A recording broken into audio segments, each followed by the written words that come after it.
안녕하세요. 콩나물쌤입니다. 이번 영상에서는요, 그 아이가 공부에 의욕이 없었던 이유라는 주제로 말씀 나눠드리도록 하겠습니다. 이번 이야기는 제가 시리즈로 만들어 드릴 텐데요. 시리즈 제목은 콩나물쌤의 리얼 교육 스토리입니다. 제가 교사로 재직했던 그 기간 동안 만났던 아이들에 대한 이야기 좀 나눠드리려고 합니다. 대체적으로 공부를 잘하고 평범한 아이들이 아니고요. 공부를 좀 많이 못하고 혹은 문제를 크게 일으켰던 그런 아이들에 대한 이야기를 하려고 하는데요. 제가 그 아이들을 어떻게 변화시켰는지, 그 아이들에게는 어떤 문제가 있었는지에 대한 말씀 나눠드리려고 합니다. 제가 최근에 학업격차 영상들을 시리즈로 쭉 올려드렸잖아요. 그렇게 학업격차에 대한 자세한 이야기를 드릴 수 있는 것은 제가 교사로 재직하면서 제가 가장 관심 가지고 봤던 분야가 바로 뒤처진 아이들이었기 때문입니다. 교사로 발령받고 많은 아이들을 가르치는데 뒤쪽에 있는 아이들은 아무리 가르쳐도 도저히 따라오지 못하는 것을 보면서 이것은 단순히 공부 양의 문제가 아니라는 생각을 하게 되었고요. 그럼 이 아이들에게는 무슨 문제가 있는가라고 고민을 해서 자꾸 아래로 근본 원인들을 제가 찾아 헤맸습니다. 그러면서 여러 가지 문제점들을 아이들 안에서 발견할 수 있었고요. 그런 문제들을 해결해 줌으로써 그 아이들이 변화하는 모습을 볼 수 있었습니다. 그래서 제가 하는 이야기는 보통의 교육하시는 분들하고 얘기가 조금 다를 수 있습니다. 뭐 공부를 무슨 문제집을 시켜라, 뭐 시켜라, 시간을 늘려야 된다 이런 이야기가 아니라 제가 이 책에서는 초등 1학년 공부 하부터로 시작하라 해서는 공부 역량을 자꾸 이야기하고 있죠. 바로 공부를 시키는 거 이전에 공부를 할 수 있는 힘 자체가 있어야 되는데 보통 공부를 못하는 아이들은 이 공부 역량이 없기 때문에 많이 시켜도 안 나온다는 말씀, 그리고 이 초등 6년 공부 하부로타로 완성하라에서는 그래서 공부법을 알려주니까 또 나아지더라 이런 이야기들입니다. 제가 작년까지 교사로서 18년 근무를 했었고 이제 올해 19년 차가 되는데 지금까지 경험한 아이들에게 제가 적용했던 방법, 그리고 그 아이들을 실제로 어떻게 바꿨는지 자세한 이야기와 함께 그럼 우리 자녀 교육에 어떤 팁을 얻을 수 있는지까지 말씀 나눠드리도록 하겠습니다. 관련 영상은요 아래 설명 누르면 보실 수 있고요. 좋아요와 구독하기, SNS 공유까지 더 좋은 영상을 만드는 데 큰 힘이 됩니다.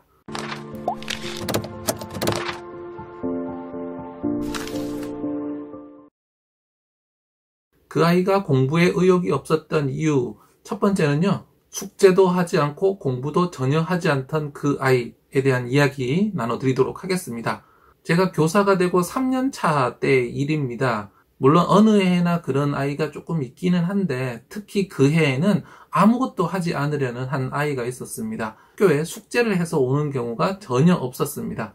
학교에 오더라도 말도 거의 하지 않고 조용히 앉아 있거나 엎드려 있고 수업에 참여도 잘 하지 않았죠. 발표도 잘 하지 않고 여러 가지 활동을 하더라도 뒤로 물러서서 그냥 지켜만 보는 그런 아이였습니다. 이렇게 극단적으로 말을 하지 않고 참여하지 않는 아이들을 저는 몇 년마다 한 번씩 만나는데요. 지금은 그런 아이들을 만나면 저 아이가 왜 저런지, 어떻게 해결을 해줘야 할지, 무엇을 해줘야 할지 어느 정도 감을 잡을 수 있지만 그때는 교사 3년 차라서 도저히 알 수가 없었습니다.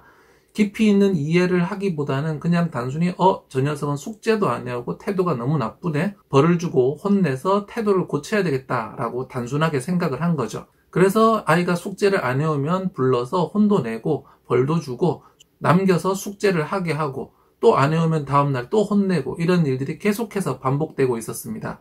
보통 이렇게 하면 대충 하는 신용이라도 어느 정도 하는데 이 아이는 처음부터 끝까지 꾸준히 해오지 않았고요. 결국 저는 부모님께 전화를 하기에 이르렀습니다. 부모님과 통화가 쉽지가 않더라고요. 한 며칠이 지나서 겨우 통화가 됐는데 부모님의 이야기를 듣고 제가 크게 반성했습니다. 어머니가 말씀하신 상황은 이랬습니다. 아버지는 몇 년 전에 사업에 부도가 나서 지방으로 도망을 가 있고 엄마가 생활비를 벌기 위해서 새벽에 나가서 밤늦게 돌아온다는 것이었습니다. 그래서 아이들이 자고 있는 시간에 엄마가 먼저 나가고요. 그러면 아이들이 일어나서 학교에 온다고 합니다. K군은 형과 함께 살고 있었는데요. 남자아이다 보니까 밥도 제대로 챙겨 먹지 않고 학교에 왔다고 하고요. 하교하고 집에 가도 엄마는 없었다고 합니다. 저녁에 라면 한 개 정도 끓여 먹고 놀다가 잠들면 늦게서 엄마가 들어오고 그런 일들이 계속 반복되고 있다는 거죠. 저는 그때까지 아이가 숙제를 안 해오고 말도 안 하고 태도에 의욕이 없는 것들이 그냥 아이의 문제라고 생각을 했었습니다. 그래서 숙제를 해오라고 이야기를 하고 그래도 안 해오면 혼도 내고 벌도 주고 하면 해올 줄 알았죠. 하지만 그 통화를 통해서 저는 중요한 사실을 하나 깨달을 수 있었습니다. 우리가 학교에 오는 아이들 다 평범하게 보이지만 가정이 다 다르다라는 거.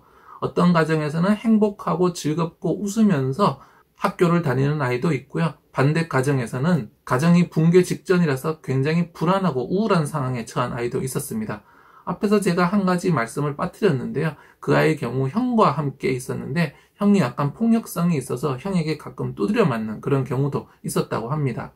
그러다 보니 그 아이는 삶에 어떤 의욕도 찾을 수가 없었던 겁니다. 아버지는 사라지고 엄마는 자고 있을 때 나가서 자기가 자고 있을 때 들어와서 얼굴 한 번 제대로 보기 힘들고 아침은 굶고 있고 저녁밥도 변변찮고 형은 가끔 자기에게 폭력을 행사하고 이 아이의 입장에서는 세상을 살아갈 의욕이나 힘 같은 것들이 전혀 없었던 거죠. 저는 처음에는 그런 상황들을 전혀 상상이나 이해하지 못했습니다. 하지만 부모님과 통화를 한 다음에 이 아이가 처한 상황을 이해하게 되고 그때부터 우리가 일명 이야기하는 문제아들에 대해서 새롭게 생각하게 됐습니다. 그전에는 문제아라고 하면 문제를 일으키는 아이를 문제아라고 하죠.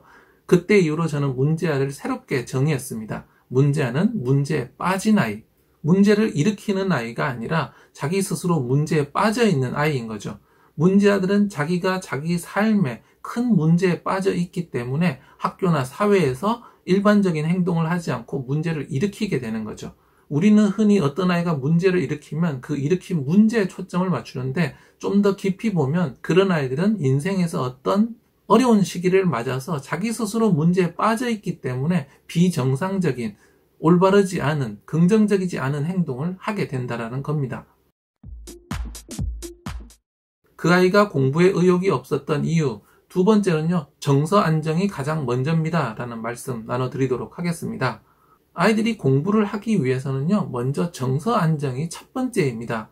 제가 초등 1학년 공부 하루부터로 시작하라 해서 공부 정서를 중요한 공부 역량으로 이야기하고 있죠. 그런데 공부 정서 이전에 하나가 있습니다. 바로 생활 정서입니다. 공부를 좋아하고 싫어하는 이런 공부 정서 이전에 삶에 대한 정서가 먼저 밑바탕이 돼야 됩니다. 제가 공부 습관 말씀드렸죠. 근데 공부 습관보다 먼저 되어야 하는 것, 저는 생활 습관이라고 말씀드렸는데요. 이 정서에 있어서도 공부에 대한 감정, 공부 정서보다 생활을 하면서 평소에 느끼는 그 감정이 중요합니다. K군 같은 경우에는 생활의 기반이 무너져 있었습니다. 애정도 없고 부모님으로부터 충분한 사랑도 받지 못하고 있고요. 먹는 것에 있어서도 문제가 있었고 형에게 가끔 폭행을 당하면서 삶에 의욕이 없고 삶을 모두 부정적으로 보고 살아갈 희망을 모두 잃어버린 거죠. 이렇게 살아갈 희망을 잃은 상태의 아이에게 공부를 하라? 이것은 전혀 맞지 않는 이야기입니다. 우리는 미래가 창창하고 밝을 것이고 열심히 하고 싶기 때문에 공부를 하고 노력을 하는 것이지 내가 암에 걸렸다, 말기암이다, 석 달 남았다, 1년 남았다 이런 상황에서 열심히 뭔가 공부를 하고 미래를 위해 일하는 사람은 없을 겁니다. 아이들 역시 공부를 하려면 최소한 10년 이상 공부를 해야 되는데 그러기 위해서는 마음 자체가 편안하고 안정되어 있어야 합니다. 홀어머니나 홀아버지 밑에 있는 것이 문제가 되는 것이 아니라 거기서 사랑을 받지 못할 때 문제가 일어납니다. 저는 그 아이가 문제에 빠졌다는 상황을 이해한 다음부터는 그 아이에게 공부나 숙제를 강요하지 않았습니다. 그 아이가 와서 엎드려 있으면 그전에는 얼른 일어나라고 이야기를 했었는데 그때 그 통화를 한 이후로는 가서 그냥 어깨만 살짝 두드려주고 괜찮다고 하고 그냥 지나갔습니다. 숙제를 해오지 않아도 이해를 해주고 넘어간 거죠. 그 아이가 숙제를 하거나 공부에 집중을 할 만한 정신적 자원이 없다라는 사실을 알았습니다. 그렇게 저는 그 아이를 받아주면서 시간을 보냈는데 나중에 어떻게 변했을까요? 그 아이는 나중에 시간이 지나면서 점점 긍정성을 찾고 수업에 조금씩 참여하기 시작했습니다. 어떻게 해서 그런 변화가 생기기 시작했을까요? 그 아이 입장에서는 집에서도 사랑을 못 받고 학교에 와서도 친구들에게도 별로 관심을 못 받고 숙제도 안 하고 공부도 잘 못하기 때문에 항상 혼이 나면서 살아왔던 거죠. 그런데 제가 그 아이의 상황을 이해하고 그 아이를 받아주기 시작하자 그 아이 마음속에 어떤 가능성이 생긴 겁니다. 물론 그런 가능성이 하루 이틀 만에 생긴 것은 아니고요. 몇 달 후에나 나타났습니다. 그런데 그 몇 달 동안 저는 조급해하지 않고 그 아이를 기다려 주었습니다. 왜냐하면 제가 조급해하면서 1년밖에 없는데 어떻게든 내가 이 아이를 바꿔놓겠다라고 마음을 먹었다면 분명히 실패했을 겁니다. 제가 그 아이와 함께 보내는 시간은 1년으로 그렇게 긴 기간은 분명히 아닙니다. 제가 그 아이를 바꿔놓을 수 있는 가능성보다 바꿔놓을 수 없는 가능성이 사실 훨씬 더 컸습니다. 하지만 저는 확신을 가졌던 것이 이 정서 안정, 믿음을 주고 기다려주면서 아이가 편안해지지 않으면 절대 자기 스스로 움직이지는 않을 거라는 사실을 알았던 거죠. 그래서 저는 그 아이를 계속해서 기다려줬고 석 달, 넉 달이 지나면서 자기가 혼나야 될 상황에서도 혼이 나지 않고 선생님이 계속 기다려주고 웃어주자 이 아이가 드디어 저를 믿으면서 마음의 문이 열리기 시작한 겁니다.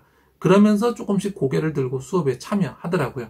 제가 그 아이와 보낸 기간이 결국 1년밖에 안 되기 때문에 그 아이의 학습적인 면을 끌어주지는 못했습니다. 하지만 최소한 세상으로부터 도망치고 숨으려는 그런 태도를 조금 부수는데 약간의 역할을 했다고 생각을 합니다. 그 학년이 끝나는 마지막 날 그 아이가 저한테 와서 가만히 저를 안아주고 나중에 가더라고요. 아무에게도 말도 하지 않고 대화도 하지 않던 아이가 저를 그렇게 안아주고 떠났던 것에는 자기의 부족함과 자기의 힘든 상황을 이해해 줬기 때문이 아닐까 생각을 합니다.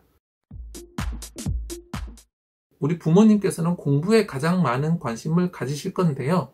공부는 굉장히 인지적인 자원을 많이 필요합니다. 그러니까 1층이 아니라 2층, 3층에 있는 것이라는 거죠. 공부를 하기 위해서는 가장 먼저 정서 자체가 안정이 돼야 됩니다. 엄마, 아빠가 나를 믿어주고 사랑하고 인생에 별다른 문제가 없으면서 마음이 편안할 때 그때서야 공부에 집중을 할 수 있습니다. 자존감도 떨어지고 부모님이 자꾸 나를 비난하고 내가 싫어하는 쪽으로 자꾸 끌고 가면서 마음의 불안과 불만이 가득 찬 아이들은 공부를 잘하기가 어렵습니다.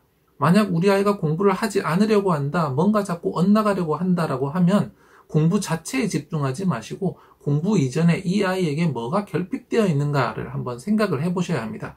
그리고 그 결핍된 것이 분명히 있다면 그때부터 공부는 일단 손을 놓으시는 게 더 좋습니다.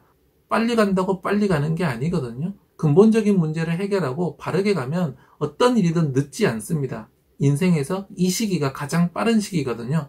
조급한 마음으로 어떻게든 공부부터 시키시려는 마음을 내려놓으시고 조금 더 여유롭게 아이 마음속에 무엇이 결핍되어 있고 무엇이 어려운지 좀 살펴보시기 바랍니다. 앞으로 이어지는 영상들을 통해서 어떤 지점을 채워줘야 하는지 좀 더 자세히 말씀 나눠드리도록 하겠습니다. 좋아요와 구독하기, SNS 공유까지 더 좋은 영상을 만드는 데 큰 힘이 됩니다. 감사합니다.